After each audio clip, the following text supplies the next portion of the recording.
અમરેલી જિલ્લા મહિલા ભાજપના પૂર્વ પ્રમુખ મધુબેન જોશીની હત્યા થઈ છે।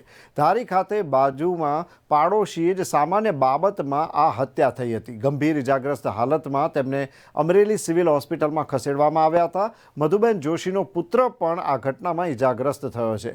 ભાજપના નેતાની હત્યા થતાં જ ચકચાર મચી જવા પામી છે। આ બાબતે વિગતવાર માહિતી આપતા અમરેલીના એસપી હિમકરસિંહે જણાવ્યું હતું કે ધારાસભ્ય સાવરકુંડલાના મહેશ ગસવાલા દ્વારા આ ઘટનાને વખોડી કાર્યવાહી થાય એ બાબતે મીડિયા સમક્ષ ઇન્ટરવ્યૂ પણ આપવામાં આવ્યો હતો। સાંજે 7 વાગ્યાના બનાવ છે। આમાં જે આરોપી પક્ષ છે અને જે ભોગ બનનાર છે એ પોતપોતાની ગાડીમાં જતા હતા અને એક બહુ મામૂલી એક્સિડન્ટ થઈ। આમાં પછી બોલાચાલી થઈ અને જે આરોપી પક્ષ છે એના ઘર બાજુમાં હતો, ત્યાંથી તલવાર લઈને આવ્યા અને પછી જે ભોગ બનનાર છે એના ઉપર અટેક કરી। એમાં એમની જે એક વેન છે હાથની એ કપાઈ ગઈ અને એમના દુર્ભાગ્યપૂર્ણ રીતે મૃત્યુ થઈ છે। મધુબેન જોશી છે એ સામાજિક કાર્યકર છે અને રાજકીય અગ્રણી પણ છે।